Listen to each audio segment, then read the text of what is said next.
Hello मेरे प्यारे YouTube family, कैसे हैं आप लोग। आई होप कि आप लोग बहुत अच्छे होंगे। हम लोग भी अच्छे हैं। स्वागत है आप सभी का आपके अपने ही चैनल स्वाति भक्ति एंड ब्लॉग में। दोस्तों, आज मैं आप सभी के साथ शेयर करने वाली हूँ मिथिलांचल में तुलसी विवाह कैसे किया जाता है। तो आप देख रहे हैं यहाँ पे एक प्यारा सा तुलसी माँ का पौधा है, जिसमें एक मेरी दी है जो गांव में रहती हैं, वो पूजा कर रही हैं।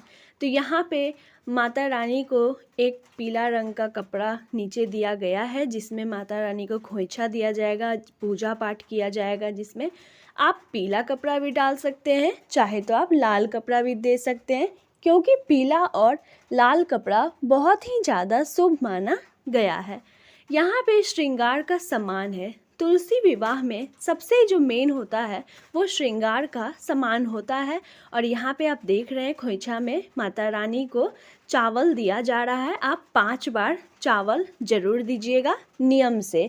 और तुलसी विवाह में श्रृंगार में आप सिंदूर, काजल, मेहंदी, बिछिया, चूड़ी और इस तरीके का जितना भी श्रृंगार का सामान होता है वो आप माता रानी को चढ़ा सकती हैं। साथ ही साथ दोस्तों, जब आप चावल खोइछा में माता रानी को देती हैं, यानी कि तुलसी विवाह में माता रानी को खोइछा देने का भी बहुत बड़ा नियम होता है।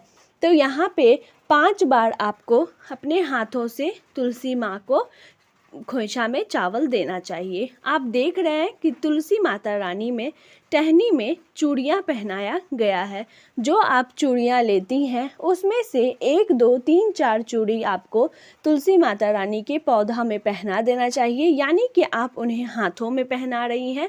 और जो आपके पास बच रहा है वह आप खोइछा वाले कपड़ा में डाल दीजिएगा, क्योंकि ये जो खोइछा होता है दोस्तों, ये बाद में हम लोग खुद यूज़ कर लेते हैं। यानी कि जो सुहागन महिलाएं तुलसी विवाह का पूजा पाठ करती हैं वो खोइछा लेकर के और उस श्रृंगार का सामान खुद अपने में उपयोग कर सकती हैं। तो देखिए दोस्तों, यहाँ पे रात का समय था, इसलिए थोड़ा सा अंधेरा आपको दिख रहा होगा, उसके लिए सॉरी।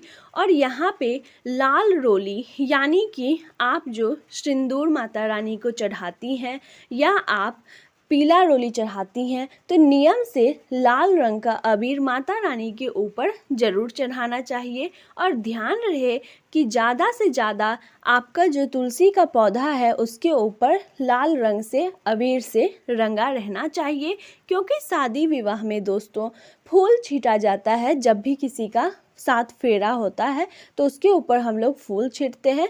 ठीक इसी तरीक़ा से तुलसी माता रानी के ऊपर लाल रंग का रोली छीटना चाहिए।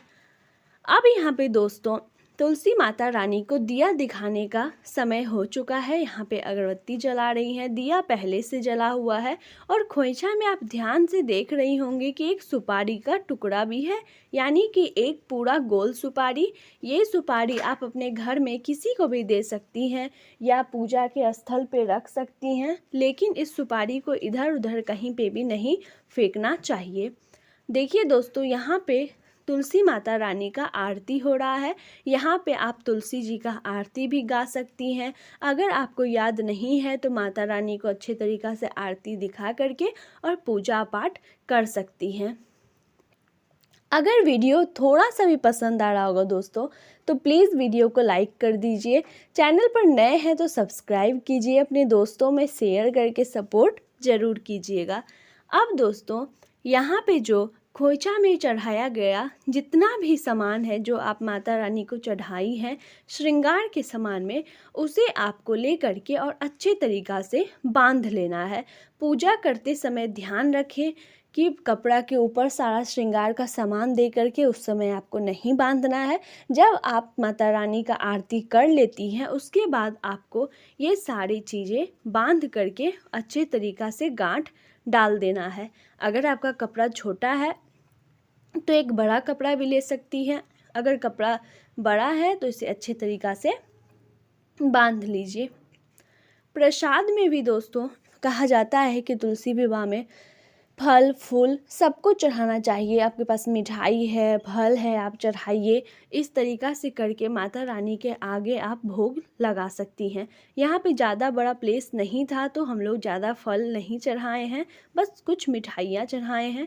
और देखिए दोस्तों, अच्छे तरीक़ा से कपड़ा को बांध करके यानी कि खोइछा को बांध करके और माता रानी के नीचे रख दिया गया है। ये खोइछा पूरी रात यहाँ पे रहेगा। पूरी रात यहाँ पे माता रानी के आगे दिया जला के रखेंगे, अगरबत्ती जला के रखेंगे और खोइछा भी यहीं पे रहेगा। सुबह जब आप उठती हैं तो स्नान आदि करने के बाद जब पूजा पाठ करती हैं तब इस खोइछा को उठा करके जो उसमें चावल है वो आप अपने पैसा वाले स्थान में या घर में कहीं रख सकती हैं और जो श्रृंगार का सामान है वो आप खुद पहन सकती हैं और लगा सकती हैं। देखिए दोस्तों, माता रानी को हरा रंग का भी चूड़ी चढ़ाई हूँ और माता रानी को लाल भी चूड़ी चढ़ाई हूँ और साथ ही साथ माता रानी को चुन्नी भी चढ़ाई हूँ। तुलसी विवाह में बहुत ही ज़्यादा जो मेन चीज़ माना जाता है वो माता रानी को श्रृंगार का सामान माना जाता है और साथ ही साथ माता रानी को एक प्यारा सा बड़ा जैसा लाल चुन्नी भी ज़रूर चढ़ाना चाहिए।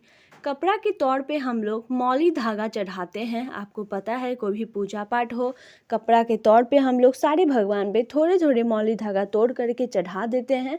ये एक तरफ से भगवान जी का कपड़ा माना जाता है। यहाँ पे देखिए दोस्तों, थोड़ा सा चावल दे करके यानी कि जब आप रात्रि में सोने के लिए जाने लगती हैं तो यहाँ पे थोड़ा सा अक्षत डाल करके और इसके ऊपर दिया रख दीजिएगा। इससे ये होता है कि माता रानी के आसपास सदैव हम लोग बने रहते हैं और माता रानी को अकेले कभी भी नहीं छोड़ते हैं। तो यह था दोस्तों तुलसी विवाह मिथिलांचल के स्टाइल में यानी कि मिथिलांचल के तौर तरीके से। अगर आप भी तुलसी विवाह अपने घर में करती हैं तो प्लीज़ कमेंट करके ज़रूर बताइएगा।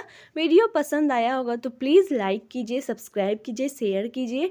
मिलती हूँ अगले वीडियो में, तब तक के लिए आपका बहुत बहुत धन्यवाद।